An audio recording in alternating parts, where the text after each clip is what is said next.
Welcome, American literature friends. This is a short discussion of Letter 9 of Letters from an American Farmer by J. Hector St. John de Crevecoeur, which is the name he adopted after the French and Indian War, and he moved to the United States. We'll talk about that in just a second. Letter 9, if you have the book, it begins on page 564, is subtitled Description of Charlestown, South Carolina, which is at this point called Charlestown. Thoughts on slavery, on physical evil, a melancholy scene. And that's what you really get here, is some thoughts on slavery and the physical evils and abuses of it, and then this melancholy, sad scene at the end, what is often referred to as the slave in the cage. Let me talk very briefly about de Crevecoeur. You see him right there. He was born in Caen in northern Normandy, near the coast of Normandy, if you know that area of France. And then he's born in 1735. He comes to New France, and by New France, what they mean is the French provinces in what is around like Montreal and Quebec, Canada now. He works as a trader and cartographer, a fur trader and a cartographer, making maps, mapping the area for the French colonial militia. After the French and Indian War, which is when George Washington rises to fame, he leads the British against the French and the Allied Indians. After the French and Indian War and the French lose, in 1759, he moved to New York, the British colony of New York, the British province of New York. He applied for citizenship and got it, married. He married an American woman. And they started a farm in Chester, New York, which is about an hour and a half northwest of New York City. He named his farm Pine Hill. He had some success as a farmer. And then in 1779, during the American Revolution, he tried to leave the country through the port of New York City and go back to France. His father's health was not good, and so he needed to get home and try to see his father, but also deal with the family estate in Normandy. He was arrested by the British and held as an American spy because of his American sympathies. Although he technically he probably still somewhat supported the British against the Americans, and so there's a little bit of irony in him being charged as an American spy, because he was certainly no spy. And if it came right down to it, he probably still had some sympathies for the British and would have been fine with America staying a British colony, in spite of the fact that he understood America and the American colony to be a very distinct and different and unique place. He believed that the Americans were different from the British, even if he might have still wanted the British government to remain in power. He gets back to France right before his father passes away. Despite he survives a shipwreck off the coast of Ireland. This book is published in 1782, after the American Revolution is already over, and there is a huge market for it, and he instantly becomes a celebrity because it is a book full of information about these people who have successfully defeated the British Empire and become their own country. And people were hungry for knowledge about these people and about this country and what it looked like and how it worked. And so this book becomes really famous and he becomes really popular. He eventually comes back to the United States, but because he has been gone for so long, when he comes back, his farm has been destroyed, and his wife has gone off and married someone else. And so when he gets back, he never has the success in the United States, and he never returns to successful farming in his country, or in this country, in New York. But he is a celebrity, even more so in Europe, because in America, people know what Americans are like. But in Europe, there is this hunger to know about these people who, like I said, have just defeated the British Empire and had this revolution and are now trying to have a democratic form of government. In Letter 9, though, Letter 9 is often understood as the darkest and saddest of all these letters, because it is about Charleston. And he tells you right off the bat in letter 9, he says, Charleston is in the north what Lima, Peru, is in the south. Both are capitals of the richest provinces of their respective hemispheres. So you have to just let that sink in for a second. You have to take in what he's saying right there, just in that first sentence, because what he's saying is that Charleston is the richest and most prosperous city and port in all of North America. There is no city more powerful, no city more urban, no city more, like, it is the high point of both culture and wealth in North America. And what he is telling you is that Charleston, Lima, as he explains later on in this paragraph, has all this wealth because there is gold mining going on down there in Lima, Peru at this time.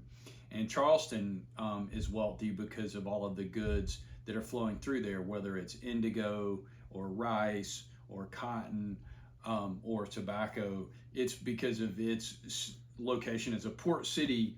There's two rivers that come together in Charleston and then flow into the ocean, so that it's a very navigable port. And because of its condition as a port city and all of these commodities that are flowing through it, and you also get this when he talks about the lawyers a couple of paragraphs later. That is where all the wealth comes from. Carolina produces commodities more valuable perhaps than gold because they are gained by greater industry.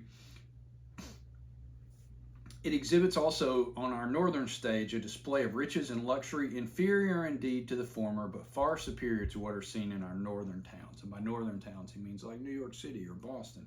He says Charleston is far above them in terms of wealth and luxury and elegance. He explained all are navigable in the spring for flatboats. He's talking about why Charleston is so successful. It's because those two rivers coming together, this big port. The inhabitants are the gayest in the Americas, and so it's just like parties and happiness all the time because there's so much wealth and money flowing through there. It is called the center of our Beaumont, and it is always filled with the richest planters of the province. The heat of the climate, which is sometimes very great in the interior parts of the country, he's talking about like in upstate South Carolina, is always tempered in Charleston because of the ocean breezes. A European at his first arrival, and this is at the bottom of 564 if you have the book, a European at his first arrival must be greatly surprised when he see the elegance of their houses, their sumptuous furniture, the magnificence of their tables. Can he imagine himself in a country the establishment of which is so recent? The three principal classes of inhabitants are lawyers, planters, and merchants. And this is the province which has afforded to the first the richest spoils. And he talks about how the lawyers in Charleston have become increasingly wealthy because like nobody can get a contract done, nobody can change property, no plantation is secured, no title is good, no will is valid, but what they dictate, regulate, and approve. And he sort of jokingly suggests that give them 100 years and the lawyers are going to control all the money because they are the sort of vessel that everything has to flow through. While all is joy, festivity, and happiness in Charleston, would you imagine what scenes of misery overspread the country? And so what he is saying is, you go into the country, go past Charleston into the country, and he, through the rest of this chapter, makes the argument that all the wealth is in Charleston is created by this suffering that you don't see if you're just in Charleston because it's on the plantations inside the country. He says,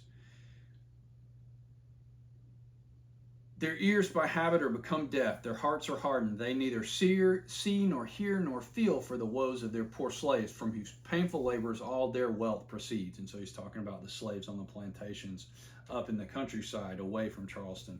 The cracks of the whips urging these miserable beings to excessive labor are far too distant from the gay capital to be heard. The chosen race eat, drink, and live happy, while the unfortunate one grubs up the ground, raises indigo, or husks the rice. This great contrast has often afforded me subjects of the most afflicting meditation. On one side, behold a people enjoying all that life affords, most bewitching and pleasurable, without labor, without fatigue, hardly subject to the trouble of wishing. But in some, these people have come from this, he talks about how they were stolen from Africa, from a peaceable African neighborhood, and then they're brought to the slave market. And if you've ever been to Charleston, the slave market there in Charleston is still there. It is being converted into just a plain marketplace, but there are signs and markers to show you where the slave market used to be. And he describes here the slave market They are arranged like horses at a fair. They are branded like cattle, driven to toil, to starve, to languish for a few years on the different plantations of these citizens. So he's talking again about the harsh and hard lives of these slaves who create and generate all this wealth for the people in Charleston. O nature, where are thou? Are not these blacks thy children as well? He's talking about a good chunk in the middle of this section is him talking about how this is not just, it's this injustice that is being done. They are obliged to devote their lives, their limbs, their will, and every vital exertion to swell the wealth of their masters, who look not upon them with half the kindness and affection for which they consider their dogs and horses. So he's talking about them being treated even like livestock and even worse than livestock. You get the section, this short section, that's really just one big paragraph. A clergyman settled a few years ago at Georgetown, part of South Carolina at that time, feeling as I do now, warmly recommended to the planters from the pulpit a relaxation of severity. He introduced the benignity of Christianity, pathetically made use of the admirable precepts of that system to melt the hearts of the congregation. So he tells this story about this minister who comes to the area and is trying to get the slaveholders and the slave owners to be gentler and kinder and more humane. Sir, said one of the hearers, we pay you a salary to read to us the prayers of the liturgy and to explain to us such parts of the gospel as the rule of the church directs. But we do not want you to teach us what we are to do with our blacks. And so the planters respond, look, you're here to teach us about the Bible. Not to teach us what to do with our slaves. We'll run things our own way. But again, what you are getting here is Crevecoeur arguing that the system of slavery and the harshness of it is against natural law because people shouldn't treat each other this way, but also against moral law and Christianity. But these people don't want to hear it because of the profit that it makes for them. At the bottom of that paragraph, he argues that slavery is an offense to God. Is there then no superintending power, that would be God, who conducts the moral operation of the world as well as the physical? And then you get this, everywhere one part of the human species are taught the art of shedding the blood of the other, setting fire to their dwellings, leveling the works of their industry. Half the existence of nations regularly employed to destroying other nations. And he gives you these two paragraphs of this sort of more general abstract consideration of like violence and greed. And if from this general view of human nature, we descend to the examination of what is called civilized society. And he is saying that civilized society, as much as we like to think of it as civilized, it is produced from these sort of harsh and brutal conditions, and the money that creates civilized society is produced by this harshness and unnatural evil preponderates in both by this, what he calls is an evil situation. And then he ends this section, letter 9, with the famous, what has become one of the more famous scenes in this book, The Slave in the Cage. The following scene will, I hope, account for these melancholy reflections, and apologize for the gloomy thoughts with which I have filled this letter. I was not long ago invited to dine with a planter who lived 3 miles from, and then the location is blanked out, but you can assume it's around Charleston, where he then resided. In order to avoid the heat of the sun, I resolved to go on foot, sheltered in a small path leading through a pleasant wood. So de Crevecoeur is going to have dinner with a friend who is a plantation owner. He's walking through the woods, and as he is walking through the woods, I felt the air strongly agitated, and then when at that instant a sound resembling a deep, rough voice uttered, as I thought, a few inarticulate monosyllables. Something I perceived at about 6 rods distance, something resembling a cage suspended to the limbs of a tree, all the branches of which appeared covered with large birds of prey like vultures, hawks, those kinds of things. De Crevecoeur fires his gun, his pistol to scare the birds away, and when he scares the birds away, he can see that there is a person, slave, I perceived a Negro suspended in the cage, and you have to forgive the specific language of that, the Negro language of that time period.